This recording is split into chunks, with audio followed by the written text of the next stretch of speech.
Feeling of lack of momentum, of anything moving.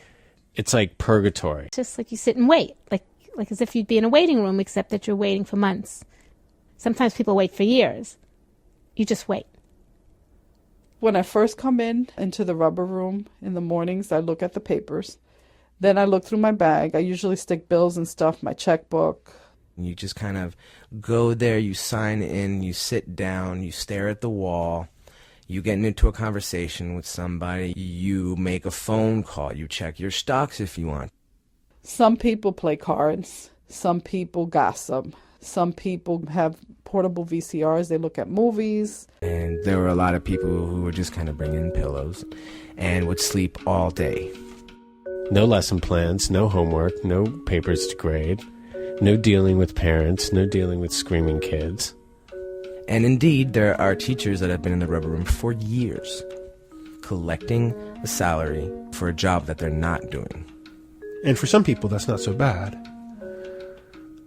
I mean, if you really hated teaching, and you really liked playing cards, the money's the same. So, yeah, the noise, for me, might have been the worst part of actually being there. And the sound of it was really the most distinctive thing of it. Yeah. I wanted to get a souvenir. I brought in a little digital voice recorder, so I just laid the recorder down on the table, and here, I'll play it for you.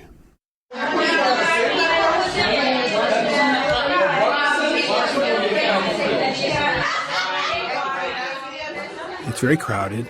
The acoustics are terrible, very echoey, and teachers like to talk. I agree. We're off from what society condones as the norm. Like at a loud party, where you're talking to somebody, and after a while you realize that you're both shouting, and then you realize that everybody in the room is shouting.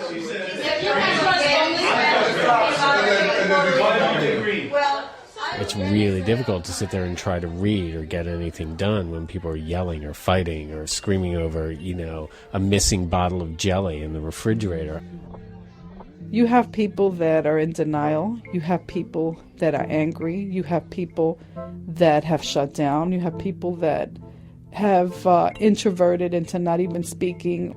They just come in and exist. I mean, there are some really nutty people in there. You don't want to make eye contact. There have been a lot of fights. The dumbest stuff. Someone went into the refrigerator and stole someone's butter. There have been arguments over paper, over someone stealing someone's pen. Some of the people in the room like the lights off because it's more restful, and maybe they even want to sleep. And the rest of the people want the lights on because they want to read or play cards. So somebody will get up and turn the lights off, and somebody else will get up and turn the lights back on. It's a conflict of wills. There were fights, a couple of fights. I heard them because they'd be going on, say, in the room next door in the hallway, and then everybody would spill out into the hallway to go watch. It's a prison type of culture. If you go out of your comfort zone, then people will mess with you. Let's say if I were to go to the white area and decide I want their chair and stuff, the people there are going to look out for their chairs. And so there will be a confrontation. You want to be very careful not to step on anybody's space, because space seems to be the last control. That's the last thing that they have control over. People fight over the few things that there are to fight over, such as territory. And it was this amazing thing because one of the more popular members of the group went back to her school. She got sent back. And there were literally tearful farewells. There were flowers. There was cake. Goodbye, goodbye. And before the end of the day, somebody had claimed her seat.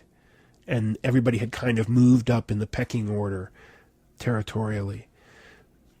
It's not so much the chair as it is the real estate it sits upon. So what you want is a nice spot. It's nice to sit near a window. It makes a difference whether there's some shrieking banshee 4 feet away from your ear.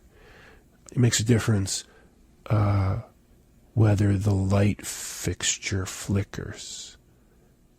I mean, you're going to be there for 7 hours a day, 5 days a week.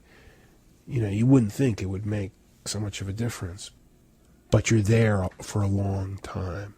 So it does.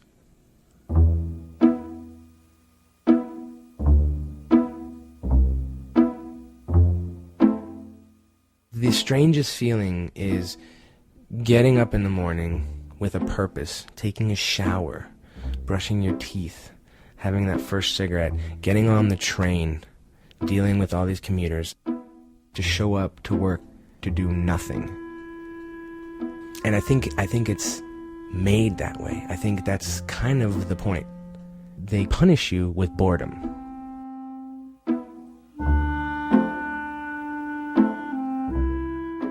It's kind of an indelicate question to ask somebody how long they've been there. It's a little bit like asking somebody what they're in for. It's embarrassing. It's humiliating.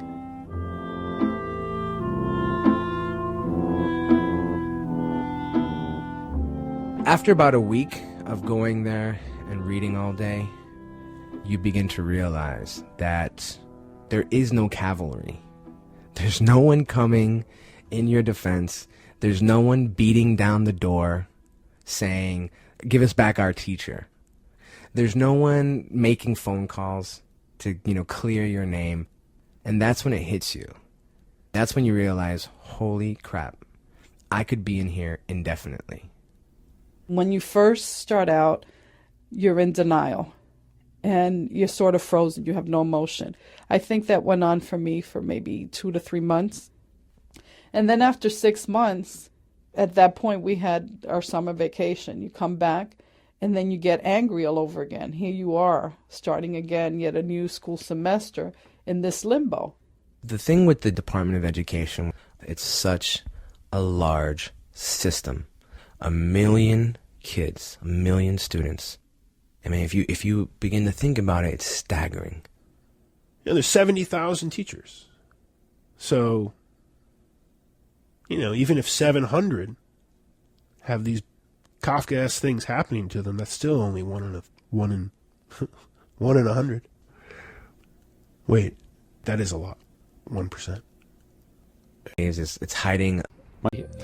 I'm Sam Friedman, and I write the On Education column for the New York Times. And I've been covering education on and off for about 30 years. There are many incompetent and some abusive and exploitative teachers who are totally deserving of having their licenses taken away and who should be, never allowed to be in the presence of children. That said, this is still not the humane way to deal with them. And it's also, in my view, not been an effective way of separating out who's facing legitimate accusations and who's there because of a grudge with a principal and is otherwise, an entirely capable educator. There isn't a whole lot they can do about it except to have their day in court, or more exactly, have their date with a hearing officer. I'm starting my 2nd year in the rubber room. I'm waiting to have my hearing. My case was very, very different. In my case, I had a principal who was willing to go to bat for me. After 2 weeks, I was reinstated and allowed to come back and teach. Well, I fully expect to be fired, and I've got another job. By most measures, it's a better job. I'll make a little more money. I have a little more responsibility. There's more room for advancement. But it's not what I chose. I chose to teach in the public schools. And I don't think I'm going to make the kind of difference in people's lives doing what I'm going to be doing that I could have made teaching.